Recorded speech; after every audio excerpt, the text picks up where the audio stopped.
and I'd like to welcome you to Meet with an Expert, ID Theft and Scams, part of Maroon Money Month 2026. My name is Shalise Connors, and I'm the Executive Director of the Student Money Management Center.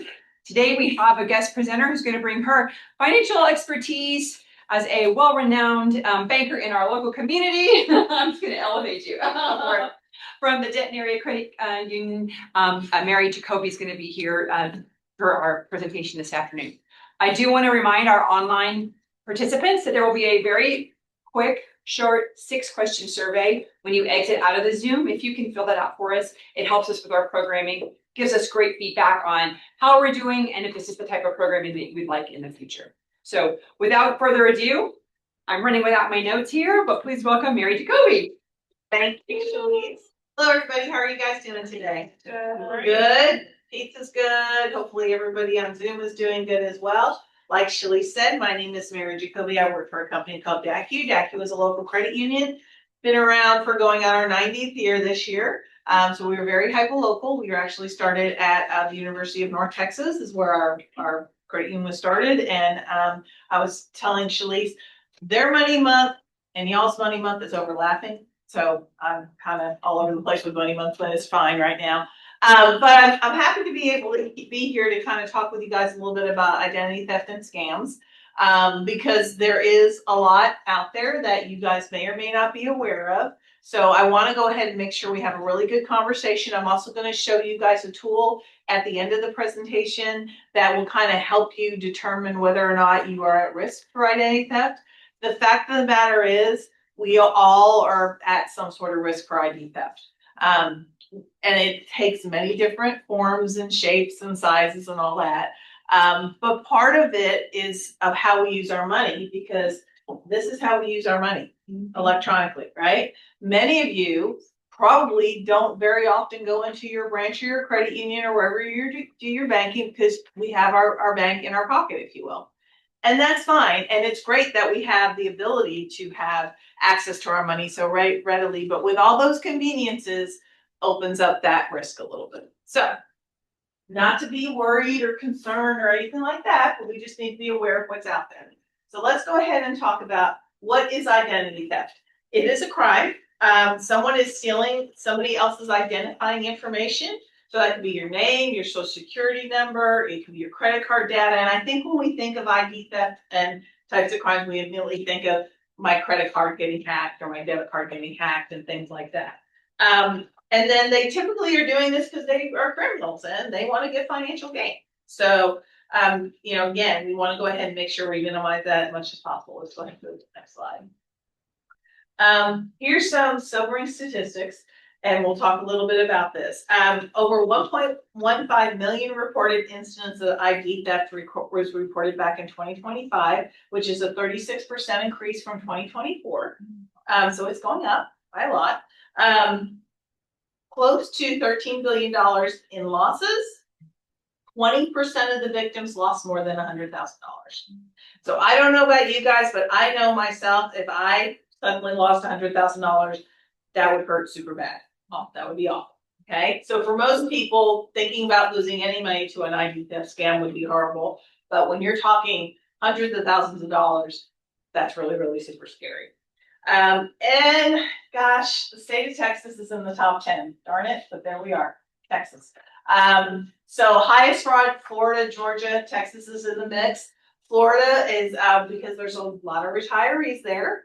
And unfortunately, retirees and people that are a little bit older tend to be victims of identity theft. Guess what, college students, you guys tend to be victims as well too. And we'll talk about that as well. Sorry about that. And then impersonation scams and unauthorized access to get to your computer, your mobile device, that is becoming more prevalent. So we're going to talk a little bit about those as well too. So let's go to the next slide. By age group, 30 to 39, credit card fraud, online transaction use. Those are folks that are utilizing that. I would even put you guys in that category because you're probably using your credit cards, your debit cards, your bank accounts online quite a bit. 40 to 49, it's that higher income target. So those are the people that are in their peak earning years. And if the criminal is savvy enough, they may go, you know what, this person probably has a decent amount of money that they have into their account every month through their 401ks, their payroll and things like that. And they're definitely going ahead and making income target. And then 50 plus is those government imposter scams. These are the IRS is calling, Social Security is calling, Medicare is calling, things like that. Okay. So no matter who you are, you're not immune from it. Different types of identity theft. Again, account takeover fraud, lost or stolen passport. This is a big one. So imagine you are somewhere else in the world besides Denton, Texas, and your passport gets stolen. Yikes, right? What do you do, right? So that's a big one. Biometric ID theft, believe it or not, all those face IDs and fingerprints and all that other stuff, they're attempting to do that through like spoofing websites and things like that. So you really need to make sure of, if you're going to a website and you're doing a face ID, make sure, okay, is this in fact the website I think it is? Okay. And you guys know that you can go and you can hover over URLs and look at it and see, is it really actually, and if it doesn't look right, if something doesn't feel right, stop. Stop, think about it, take a breath, go and think about another way of doing it. Online shopping fraud, we all shop all the time online. Okay. I mean, I do it, we all do it. So that's something you have to be careful of. Senior identity theft and scams. Obviously, you guys aren't seniors yet, but that's out there as well. Debit and credit card fraud, mortgage fraud, and mail identity theft. There's still people that steal people's mail. Now, the good part is with the advent of electronic statements, and a lot of people get like credit card statements and bank statements sent to their email directly. There isn't as much paper going out to people. And certainly that paper that's going out to people doesn't necessarily have full account numbers on it anymore. A long time ago, guys, come on in, have a seat, grab something to eat. And we just got started, so you haven't missed much. Shalice didn't tell you guys how long I've been doing this. 38 years. And a long time ago, back when I first started in the banking world, it was actually my first college job. So I went to school at UTA and I worked full time. So I was that full-time student, full-time college person. We didn't have the ability to send electronic statements then. So we mailed out statements and we didn't redact those account numbers because nobody thought that this was going to be an issue or a problem. And then it started where people were literally stealing mail and dumpster diving. That was back when people wrote checks, which you guys may or may not have even ever written a check, but that's when people wrote checks and they would literally have boxes of checks sent to their house so they could pay their bills. And people would pull those checks out of a mailbox and start writing checks because, okay, well, if this person's getting checks mailed to them, chances are they've got money. So that happened a lot. So let's go ahead and go to the next slide. Okay, college graduates. How many are close to graduating? Yay, half the room, congratulations. I love that, yay. I'm excited, my daughter's getting ready to graduate too. And I think she got her first real job? She got her first real job. Yeah, since I've been here, I know, congratulations for mom. No, she is actually gonna start her first job and it's in her major, and so it's really, really great. So we're excited about that. But you guys, unfortunately, can be a prime target for identity theft. So let's think about it. Since you guys walked through the wonderful doors here at TWUs, how many times have you filled out a form, whether electronic or paper, that had your name, your address, your date of birth, your social security number, yeah, all the stuff, right? And somewhere in the archives of this amazing institution, which I know it's safe and they protect it as much as possible, but your information's out there, okay? And so unfortunately, that could be a situation where if people are smart enough, they could try and get access to that. So you need to remember, okay, we also have things like you've had, when you go through your enrollment processes, when you're going through it as a freshman and you're getting set up with everything, because it's just heavily used. One thing you might want to think about is consider getting a credit freeze put on your accounts, especially when you first start going ahead and getting graduated before you actually get those first jobs, because the fact of the matter is you may or may not need credit at that moment and you can always unfreeze it.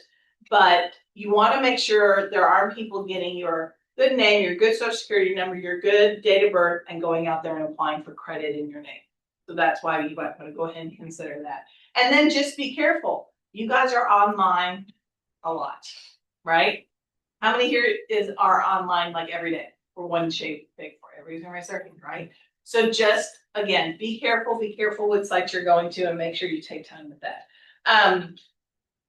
Be also really careful when it comes to any sort of debit and credit card fraud that's out there. So for example, in most times on your app, depending on your banking institution, I know DACU has this and many institutions do, you have the ability to turn off your credit card or your debit card. Anybody ever lost their debit card and went, where'd it go? Were you able to turn it off? Yeah. So it's great that you can like, okay, let me just turn it off. That way I'm like, okay, if somebody's got it, they can't do anything with it. And then you can retrace your steps and figure out what's going on. Did I really lose it? Was it stolen? What's going on? What's happening? That is a really nifty tool. Again, with all the technology and the advent of technology in the banking world, that is a great piece of tool that we have. But you want to go ahead and make sure you use it. If you find your debit card, it wasn't stolen, there's nothing wrong with your account, you can just turn it back on and you're good. If something did happen, somebody got a hold of it, got a hold of that number, then you can say, okay, I need to go ahead and completely shut this down, contact my financial institution. Please, the sooner you guys know something is wrong, contact your bank, contact your credit. The sooner we know, the quicker we can help. If you guys have a situation where you wait 30 days or so and you're like, oh yeah, I wasn't sure about this.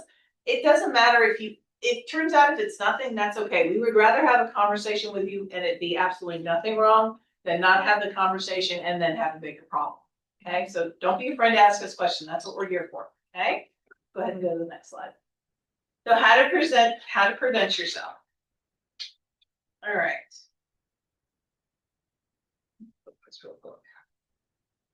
This is my senior notes. I did this presentation for senior citizens last week. So, stop and pause before responding. So have you guys ever had a situation when anybody's called you up and said, hey, I need to access your computer, or you got a text message and it's like, if you don't comply and pay this fee, you're gonna lose your driver's license? Yeah, I've had those before. Okay, first off, take a breath and stop. Think about it. Have you had any fines? Have you had any parking tickets? Have you had a situation where there's a toll tag scam that's going on out there? Any of those kinds of things. The scammers want you to panic and go, oh my gosh, something's wrong, I need to do something. That is what they're hoping that you'll do. And these are very smart people. These are not dummies. I've always said if a scammer could take their bad intentions and turn it to good, we'd probably fix all the problems in the world. We'd cure cancer, we'd do all this other stuff. They are smart people. So they are wanting to capitalize on the fact that something has happened. It's a left turn in your life. You didn't wake up that morning and go, gosh, I think I'm going to get scammed today, right? That's not going to happen. So this happened. Now I've got to deal with it. And they're thinking, oh my gosh. And all you're wanting to do in your brain is, I need to fix this problem. Whatever it is, I need to fix it. And if there's a scammer who's on the other line that's like, oh, no problem. Let me access your computer. I can fix it for you, that kind of thing. Just stop, take a breath. Make sure you're using any of your call screening or blocking tools on your phone. You guys probably get telemarketers calling you all the time. A lot of your phones will say, oh, it's a scam. Go ahead and utilize those blocking tools. Make sure you're securing your information, and then make sure that when you're on a website and you're actually doing information on the website, that you see that little lockbox on there, especially any financial websites. So make sure that you are logging into your banking software the way you should. Make sure it's got that lock symbol. That's important. And then go paperless. Does anybody get any paper sent to them directly from their bank accounts? You do? Why do you like these to paper? It's okay that you do, but I just forget to turn it paperless. You just forget to turn into paperless. Yeah, so I get it like every month. Okay. So, truth be told, your bank's going to love you if you go paperless because it's a lot cheaper for us. Okay, we don't have to produce a statement, we don't have to mail the statement, all that other stuff. The other thing that's cool about it, do you use online banking? Yeah. So you can always go and print your statement. If that's just something you like to do, you can always print your statement and then you can just shred it after you use it. Chances are, unless you're going for like a big transaction, like applying for a mortgage or something like that, you probably don't need those bank statements. You might need them if you're trying to verify some sort of income or something like that. But again, you can always go back and get those printed off. So something to think about. Okay. The other thing too is you want to make sure that you have a trusted person in your life that can help you with your accounts if you need help with them. Whether that be a parent in your case, maybe a partner or a spouse, or it may even be somebody that's like a financial advisor. If you know somebody that you trust, because a lot of times what happens if something happened to you and you couldn't get access to your money and you needed help with that? Is there somebody in your life that can help you out with that? Because stuff happens to us all the time, right? So we want to make sure we have that taken care of. If in fact you do have a suspicious activity on your account, you need to contact, believe it or not, there's a complaint center with the FBI, the Federal Trade Commission, and then your local police department. The local police departments actually do have identity theft units of people that will basically take a report. They may or may not be able to do a whole lot for you as far as recovering your money, because that's what your financial institution is going to do. But what they can do is they can basically track and say, okay, this is a new trend. This is something we're seeing. You guys have probably heard about like at gas stations, the skimming things. Okay, so you guys know that if you go up to a gas station that doesn't have a tap to pay, which that's really ideal, if you have to insert your credit card, if it's jiggly or loose or anything like that, there may be actually a skimming device on there. And what happens a lot of times are people will go and use it, get gas, go on their merry way, and then all of a sudden they may see like dollar transactions popping up on their credit card. And what's happening is the fraudsters are testing to see, is that a valid credit card? Is that a valid debit card? And if it is, they're going to test for $1. If that goes through, then they're going to try more stuff. Okay. Do you guys also put fraud alerts on your bank accounts? Like it gives you an alert if you spend more than a certain amount of money? Okay. You can do that. You can pick whatever dollar amount you want. If you pick a really low amount, it's probably going to be alerting you all the time. But say you want to know if anything over $100 comes out of your account. You can set that up, and then all of a sudden, if something comes through for $105 or $110, you can look at it and say, what's that mean? And if it isn't, then you can stop and say, okay, wait a minute, this wasn't my transaction, and let the bank know, and then we can process through our fraud situations. The other thing too is we have pretty stout fraud departments. Most financial institutions do. So not that everybody's watching how you spend your money, but there are, we all know, we've all been on our social media, and all of a sudden you were thinking about getting a hamburger and boom, there's a Whataburger ad that pulls up or something like that, right? So your patterns of how you spend your money is tracked. So I have an account at with Citibank. It's one of my credit cards, okay? And then I've got my stuff with DACU. If there's anything that's out of line of how I normally spend money, then the credit card company would go, wait a minute. Mary's not usually in Boston at a steakhouse buying dinner on a Monday night. Mary's in, Flower Texas at home, in the grocery store, or whatever it may possibly be. So they'll stop and go, wait a minute, that's out of pattern. So they'll give you a text alert, say, hey, is this you? Are you doing this? If it turns out, obviously, that it's not me, then they'll be like, okay, we need to suspend this account, get you a new account. And they've gotten to the point where they can easily transfer over the recurring payments over and all that. So even if it sounds painful, you can actually get through it. So again, report it. And then if you have any loved ones, especially if you have grandparents or aunts and uncles, or even your mom and dad, people that are very, very important in your life, and you hear them talking about things that just don't sound right, believe it or not, guys, there are romance scams out there. There are people that will act like they're a certain way, and they're going to act, it could be really, it could be like a middle-aged man, for example, that's posing themselves as a young lady and trying to get money from people. And it happens all the time. It happens with investment scams. And the thing about it is, especially elderly people, they are very much, they want to care about people. They want to take care of people. The other thing that happens too, and I don't know if you've ever heard of this or not, but there are something called a grandparent scam, where literally a grandparent may get a phone call or a text saying, hey, this is your grandchild, this is Mary, I need help. I'm in jail. And they're immediately like, oh my gosh, I have to help, right? Well, it's a scam. And if they send money to that person, they're going to send a link and all this other stuff. If they send money to that person, that money is gone. The other thing I need you guys to be very aware of, and we talked about this during the last presentation, anybody use Venmo or Zelle?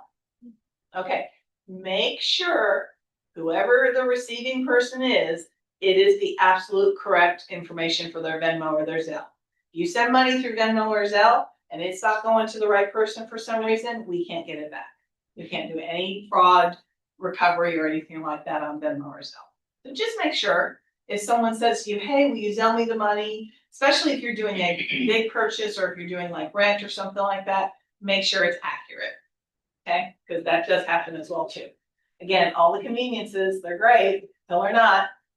Go to the next slide.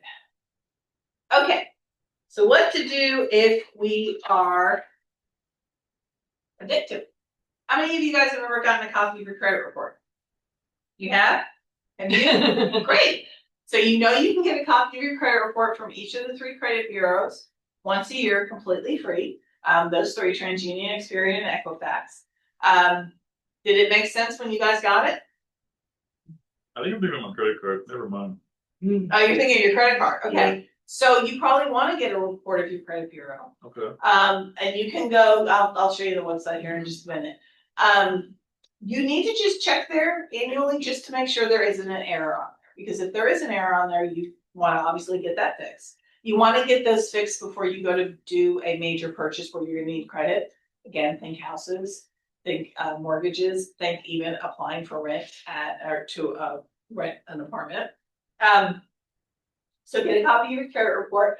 Again, file a report with the Federal Trade Commission, file your police report, contact your bank and creditors. I should have put that first. Contact your bank and creditor first. And then you can also put what's called a fraud alert on your credit bureau. So again, similar to a freeze, but a little bit different. But basically you can put something on there that says, you know, been a victim of fraud.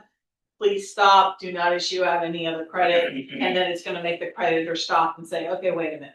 Am I really dealing with Mary, or is this somebody that's trying to impersonate her? Because again, that does happen. And part of our responsibility as a financial institution is we need to make sure that we know the person that's theoretically sitting across the desk from us before we open up any loans or accounts or anything like that. Now, again, that's with all of the advent of online accounts and opening accounts online, things like that, that's become a little bit trickier. So for example, if Shalise wanted to open up an account at DACU and she just went on our website and said, okay, I'm not a member, I want to become a member, and she put all of her information in. If it doesn't check out in our backroom internal controls and things like we check the credit bureau, we do a few things that she will give us authorization to check when she applies for the account. If any of that doesn't match, we stop and say, Shalise, we'd love to help you, but we need you to go to one of our branch because we need to see her face to face. We need to look at her ID. We need to figure out what is happening. Like, why is Shalise all of a sudden not living at the same place her credit bureau says she should be living at, things like that. So there's a lot of information that we can glean from a credit bureau, separate from the type of credit and all that. It kind of tells us a story of what's been going on in these individuals' lives. And if any of it doesn't match, if we are issued a social security number on an application that's for a deceased person, for example, big red flag, right? Or if I'm sitting here and Shalise comes in and it says that, no offense, Shalise, that she was born in like 1983. And I'm like, okay, wait a minute, was Shalise really born in 1983? Let's think about that. Okay. So, and we're close to the same age, that's why I can finish that. But the thing is like, I was like, we need to really think about, am I really working with the person that we think is actually sitting in front of us? So again, a lot of responsibility on ours. Again, you place that fraud alert on your credit bureau, and then that can kind of stop that as well too. So let's go to the next slide. Again, there's 3 major credit bureaus: TransUnion, Experian, and Equifax. Write down this website, freecreditreport.com. It's where, or you can send it to people. Annualcreditreport.com. You can actually get a copy of your credit bureau once every 12 months. So what usually I'll do is do one quarter, one the second quarter, and then the next one, and just rotate it out. Okay. That way you'll know. And not all credit bureaus will have the same credit information. This is like anything else. The banks and the credit unions have to input and send the information to the credit bureaus. And some financial institutions may not report to all 3 bureaus. Most of your major banks and financial institutions will, but some might not. So you might have a full report on TransUnion and not see the same thing on Experian. And then some of them is actually regional. So sometimes, TransUnion might have things that are more like in the northeast or the northern part of the United States, and some that won't have as much down here in the southern part of the United States. And then international is a whole other animal. TransUnion, Equifax, and Experian are not necessarily going to have it to where you're going to be able to see an international credit bureau, because that's not credit built here in the United States. And basically everything's based on social security numbers issued out of the United States. It's going to I do have one thing to, Yeah. so when we tell our students in our coaching sessions about this opportunity to get their free credit report, Yeah. we've had our mentors go and do it themselves. Yeah. We've also been, they've come to Miss Gabby, Miss Cameron, Miss Shalise, this annualcreditreport.com wants my social security number. Is it true? And yes, It is, yeah. And that's the thing that feels weird about it it. does. And I'm so glad they were conscientious about it, but that's how they're going to link your information. Right. Yeah, I say that and I'm like, okay, but again, look for that lock, look Yes. to make sure you are requesting that the credit bureau be pulled. So that's another thing. I mean, it's different than if somebody's calling you and saying, hey, give me your social security number, give me your date of birth, things like that. So it's just one of those things you have to stop and just make sure it makes sense. Okay, are we already on there? Cool. Yeah. Okay, oh, that's just my slide. Okay, so this is Educate You. I was like, wait a minute, we didn't log into it. Yeah. This is the Educate You site. We're going to pull this up in a minute. This, and I've got some brochures up here. This is a free financial literacy tool. You guys are all eligible to use it. You don't have to be a member of DACU, but if you decide you want to join us, that's great. There's a lot of really good information on here, and this is just a static slide, so it's not going to let you get anywhere. And I'm going to log into it in just a minute. We're going to use one of the tools to see if you guys can see that. And then next slide, this is my QR code. If you guys want to click that, you can connect with me. I can send you the link to Educate You. I can answer any questions you might have about what the credit union can do for you. And that just sends me an email and we can communicate that way going forward. Real quick, let's talk a little bit more about college students and some of the things that you guys might see that could be potential scam. You guys ever been approached about work from home jobs that seem like they're too good to be true? Like work 6 hours a week and get like $50,000 a year or some ridiculous amount of money, right? They're not true. Those are scams. Again, I know you guys are smart enough to realize this, but you guys are college students and you're looking at every penny. You're making sure that you've got enough money to get through college and get to that next level. And so again, scammers are going to try to take advantage of that. So those are out there. You got to be careful with that. Let's see. Medical identity theft. There's some there too. When people are trying to minimize their insurance costs and they're trying to find your good credit and they're trying to use that to pay for medical. Social media identity theft. That's out there as well too. Okay. So you got to be careful with that as well. Things that you guys may not think about, day-to-day activities, shoulder surfing. If you guys are standing in the Starbucks line and you're on your phone and you're on your app to figure out if you have money to pay for your Starbucks because you have to have your Starbucks because it's finals week and all that stuff, be sure there's not standing somebody behind you that's looking at stuff and seeing you punching numbers and seeing how much money you have and all that stuff. And I mean, I know that sounds like, okay, John, Mary, whatever, but we all walk around with our nose to our phones a lot of the time. And again, I'm as guilty of it as anybody, okay? But be very careful and make sure that you are around your surroundings and understand it. Even public Wi-Fi and things like that, just be really careful with that. There are people that will do dumpster diving and go try to get bank account statements and things like that, credit card statements. So if you don't have a shredder, maybe go buy one. They're not that expensive. Or take it to a reputable shredding place where you can go and you can take like, I don't know how many pounds you can take, but you can go, it's expensive, but you can go and basically take all your papers, bring it to like the UPS store will allow you to do it. They have a locked container and you can pay for it, but it's like $20 every time you do that. So that's kind of expensive. Or there's sometimes that are organizations shred things. there are some nonprofits and there are some banks in the city, in the area that will also have a free shred day. And you just line up, I collected for an entire 12 months and I go get my mom's as well. And we just go and throw it in the shredder. Yeah. Be careful if you guys are getting any sort of pre-approved credit card offers, take a step back with those. And make sure that, again, if you're signing up for it, make sure you know what you're signing up for as far as that goes. again, you can go to your financial institution where you have that relationship. You can come to DACU. We can sit down and have a conversation with you about credit. Make sure you understand what you're signing up for. But if you get a pre-approved offer in the mail, shred it if you're not going to use it. Just make sure it either goes into the bin that's somewhere in the house that's safe, or just shred it, because you don't want somebody to get that credit card offer, fill it out, send it in, and all of a sudden they've got a $10,000 credit line in Mary's name when they're going shopping, right? So that's just stuff that, again, the mind that does this and how they think about all these things is crazy, but you want to go ahead and make sure of that. Okay, so let's go ahead and I'm going to log into, and we're going to do a little, here we go. We're going to do a little ID theft exercise. And you guys can jump in with questions. And please feel free to, get up and eat more pizza. Does anybody have any questions while we're signing in? I have one. Sure, for which step? So like for money, say like my card gets like taken, or like someone snaps a photo of the card, like say like fast food worker. Yeah, oh yeah. So like if money's like, don't spend something on my card, like say like $150, $200, something like that. Is that money that can be retrieved? Yeah. Yeah. As soon as you figure out that money's out of your account, you didn't spend it, yeah, you can say, hey, look, this wasn't me. Here's the circumstances.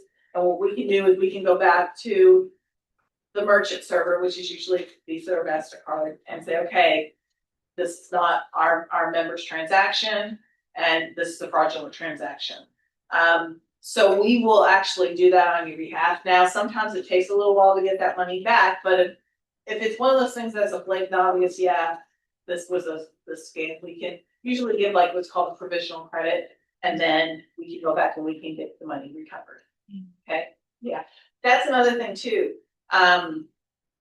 If y'all are using debit cards to buy anything and that debit card is leaving your hand and walking off of the server, try not to use debit cards that way if you can avoid it. It's just that whole they walked away with your stuff. And the reason why I caution it more with debit cards as opposed to credit cards they could do the same thing with, but a debit card is direct access to your money. We've talked about this. When you're spending money on that debit, it's coming right out of your account. So that's that direct access to your money. If it's your credit limit, yes, that's not good, but it's not your money, it's the bank's money. And so that's a little bit less painful to deal with. Does that make sense? Okay. All right. So we're going to come over here. Okay, great. We're going to go to one of the tools that's in HKU. So this is the financial literacy tool that I talked about, HKU. Again, you can pick up a brochure over here. It's got the same QR code that I referenced to earlier. And this is just free financial information. There's a ton of great stuff in here, but the one thing we're going to talk about today is about ID theft. Here we go. It's this ID theft risk tool. Okay. And we're going to start over.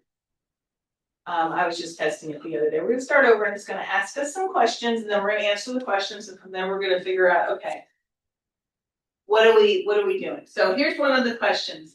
How much can you relate to the following statement? I post travel pictures and personal info like birthdays online. Who does that? Okay. Would you say you do that somewhat, very much? Where are you on the scale? Is a 5 accurate, or are you more like a 4 or more like a 6? Oh, you think it's more somewhat? Okay. Then here, 4? Yeah? Yeah. Right here? Oh, is it changing? Okay, 4. Okay.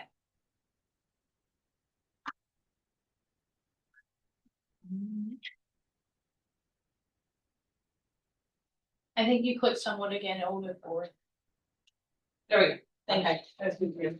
Okay, I don't review website security protections before making a transaction. Y'all check all the time? All right, so we think 3, or do we think we're even worse than that? You think we're 2? 2? Or you think you're 4? 4? Good, 3. 3. You're thinking 3? You got Okay. the middle. I trade in old laptops and phones without using utility wipe programs. Oh, I was. Yeah, I would never do that. One, I think we all right. I toss receipts and bank statements in the trash without shredding. That's okay, it happens, okay, I'm gonna make it up here. I use online dating apps. Oh. Yes, somewhat, no, well, you guys don't, but is anybody else? So is a 3 good or? A 1's okay? Okay, really? Oh, okay, good. I shop online with a debit or a credit card. Very much. Very much, yeah. We all do that, kind of the world we live in. I enter my social security number online whenever prompted. Okay, good. I use the same password for most of my accounts. All right, up here, you know what? I'm sorry. And I don't know my credit score. Who knows their credit score? Some of you guys? Oh. Okay. So I'm gonna do somewhat. I have been a victim of ID theft or a data breach before. Oh, Yeah, it's just Yeah. in your little passwords up, right? Yeah, there you go. Okay, I have very good or excellent credit. Where you guys feeling you are on the credit score? Like 600 and more?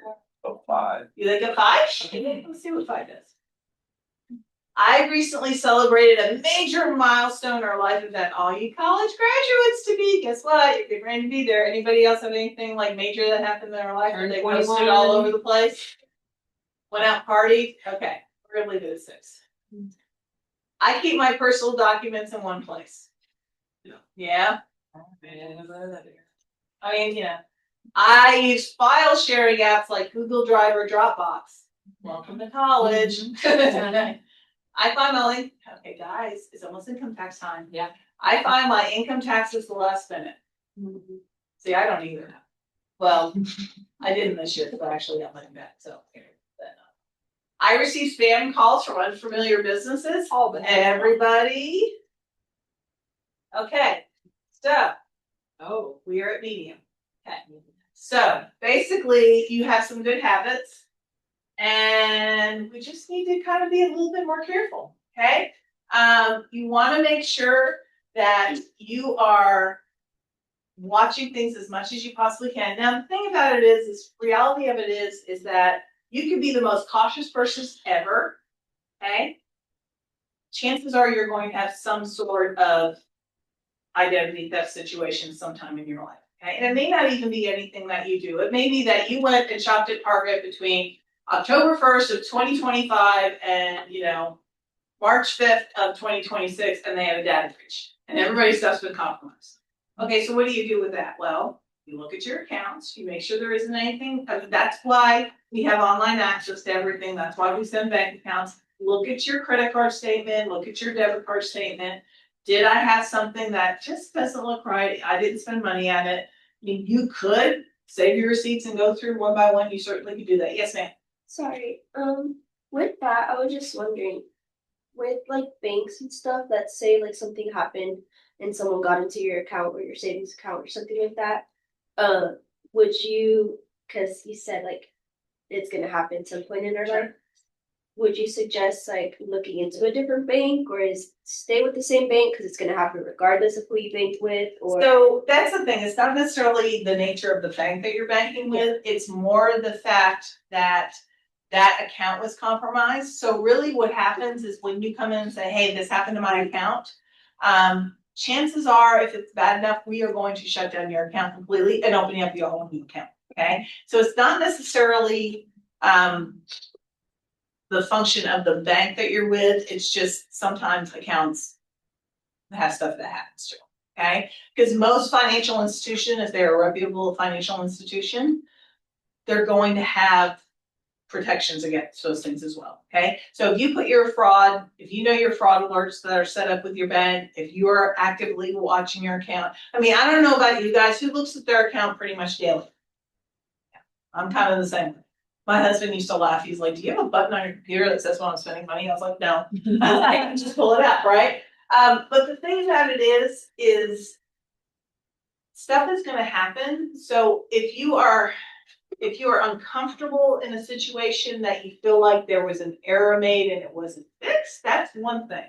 But if it's something that's a fraud situation, that there's been a data breach and it's a big nationwide data breach, that's not necessarily in the control of the financial institution.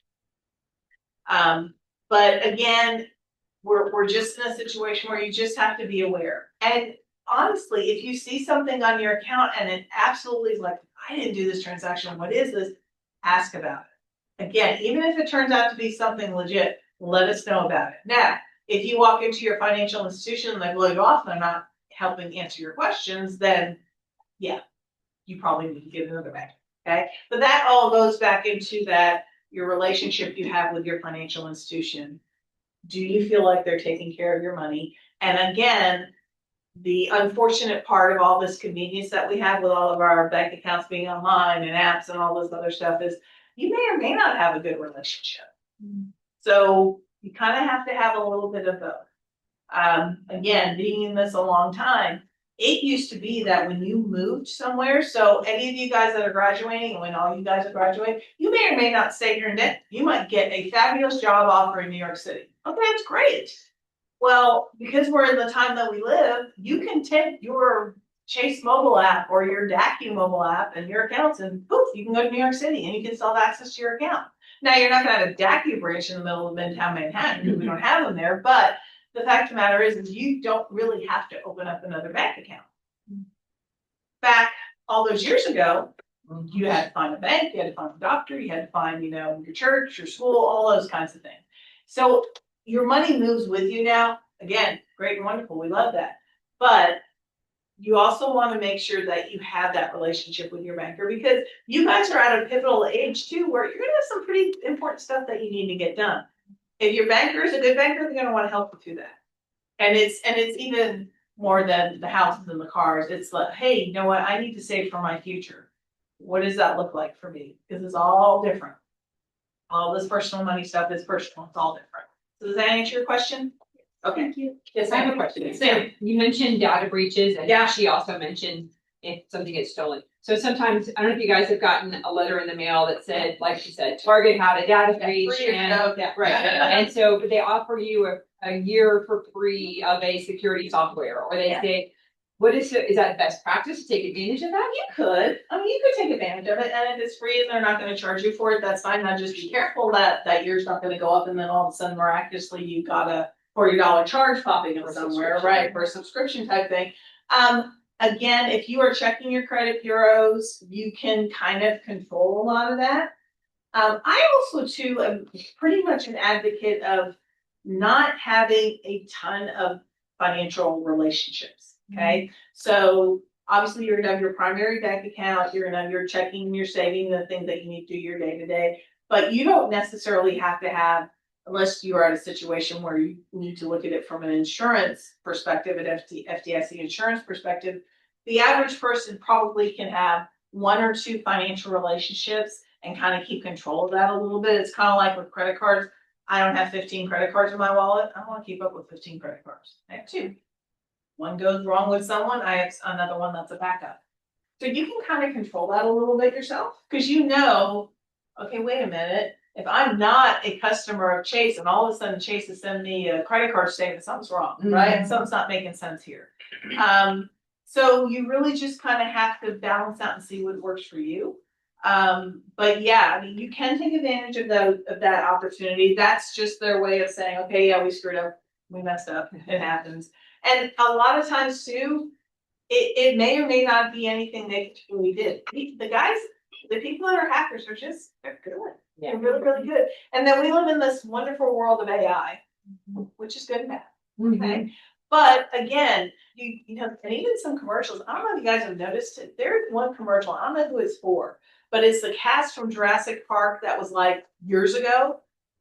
And they have them in their characters and what they look like 20 years ago. And I'm like, okay, I know these guys don't look like this, but they're having conversations and they're in this commercial. I'm like, it's just creepy, you know? So again, there is good parts of AI because it's doing a lot of good things in our society and all that. But again, you have to be careful. We want to make sure that we know who we're talking with. And if you have any question at all about that, stop and just say, this doesn't make sense. Let me figure this out. You can literally, if somebody calls you and says, hey, we need to do this with your account or whatever it is, you hang up the phone, especially if they say, hey, I'm calling from Microsoft, I'm calling from your bank, whatever it is. Hang up the phone, call a number you know is a good number, and call them back and go, okay, is this what's going on? Chances are it's somebody that's trying to scam you. Okay? Okay, if I put you out, I'm sorry if that happened. I didn't mean to. So just know that Educate You is here as a resource for you. Again, grab a brochure, please register for it. If you decide you do want to register for it, there is a little drop down that says TW student. That's just so I can track to figure out how many of you guys are taking advantage of this. There's also, I don't know, Shalise, if you want to go in there, go under, go to dashboard and go to home. See, New York City's calling me. I don't know why, maybe New York City. Okay, let's go up to exit that out and then go under topics and let's go to tools. So there's a ton of tools in here. I was just going to scholarship search. So there's a money personality. It's going to ask you a few questions to figure out where you are in your money world. Keep going down a little bit. Oh, we can look at the budget if you want to. There's a budget tool. Anybody likes the budget? Who likes the budget? I'm so excited. 2 people like the budget. Budgeting is weird, I know, but it's a plan and it's a good plan, right? This is actually, we were playing with this the other day. I had a teacher in here, they were messing with it, but this is a bad budget. It's negative, it's red. We don't like red on our budget, okay? So if you guys want to go in and you want a tool that will kind of help you keep up with your money, you can actually go and Educate You and do that. And then if you want to go back over to tools again, real quick. I was going to try to get to the scholarship search engine. Is anybody planning on going to grad school after? Yay, grad school. You know what grad school is? Expensive. So let's go down. Well, all college is expensive. You're fine. Scholarship search. So you can click on this and you can search, pick a major, pick like nursing or teaching or something like that. I don't know if college is going to pull up. It may pull up, it may not pull up. Oh, it did. Okay. So here are some scholarships. So this is a Next Generation Healer Scholarship. So you want to click on that. It's $1,000. You can just click on the name. Oh, I could. Yeah. So deadline's June 4th. It's $1,000. It's a 2-year, 4-year undergraduate, graduate, full part-time. Must be currently working, pursuing a dream in the healthcare field such as nursing, psychology, social work, counseling, or any related profession. You have to write an essay. There's no GPA requirement, and you can apply directly from here. So when you go and Educate You and register, you can actually use this as a way to apply for scholarships. So it's pretty cool. And this has got like a $5,000 one on there. All sorts of fun stuff. You can hit the load more and probably load some other ones. These GPAs are not crazy, ridiculous GPA, right? Closing in 4 Now months. it's closing in 4 months. Okay. So yeah, so that's Okay. that's another tool that's on there as well too. So please use this. DACU decided to invest in this to help our memberships and just the community overall to help them on their financial journey. And it's become my baby, and I'm the person that actually is out there in the community talking about it. So the more that people register and use it, the better off we all are, because we want to make sure our money is healthy and strong and all that. And then obviously the Money Management Center is another place that you guys can go for help. So you guys are very, very lucky and blessed that you have places like the Student Money Management Center here at TW that can help you through, these next levels of where you're going to go. So you guys have any other questions at all? Are there any questions Do online? we have any questions online, Cameron? We do not have any questions in the chat. Can you all hear me okay? Yes. Oh, perfect. But Mary, I just wanted to ask you about, I know we talked about, sending money through Zelle or, Venmo and things like that. Is there any suggestions that I know, for example, like maybe PayPal has insurance on purchases? Is there anything tips that you have on using one of those platforms over another that's a little bit safer? Yeah, you really just need to check out all their specifics, like, look at their details on that and see what's available. But even PayPal has gotten scammed before too. It just, you just have to be careful with it. The thing that's so weird about Zelle and Venmo is just the way it's sent and the speed of it, if you will. That makes sense. So again, you just have to really make sure that you verify. The one thing that I've had people do before is do like a test amount. So maybe send like $1. So if I'm Venmoing you or selling you money, send you $1. Did you get it? And then you know you've got something that you've got a good Venmo or Zelle account that you're sending it to. But yeah, it's kind of hard. PayPal's a little bit different. It's good that they have the insurance. The other thing too is you've got certain like there's a limitation. I want to say, I think it's $400. I gotta look at it. But there's certain limitations that banks will put on Zelle. Like our provider is Zelle, that we're not going to let you send $5,000 to someone, and it's because of that reason. So that's a good question, Cameron. Thank you so much. You're welcome. All right, anybody else? Well, Mary, we really appreciate it. Thank you. No, go ahead. Thank you so much, Beth. I appreciate it. Definitely take advantage of the free stuff up here and to educate you. And you did get a screen grab of that. Thanks to our online participants. Make sure you fill out the survey. Maroon Money Month continues until April the 16th. Almost lost it there. We do have a flyer here. Pick up on your way out. That QR code will give you all of the information. We have 2 more of these Meet with an Experts coming up. One of them is on how to get ready to repay your student loans if you have student loans. And one of them is an introduction to investing. And those are both online. They're going to be virtual. Yeah. So, I mean, it's Dr. He Ren from our College of Business, and he's phenomenal. So we thank everybody for coming, and have a great rest of your evening. Thanks, Cameron. Thanks, guys. Oh, we're good people.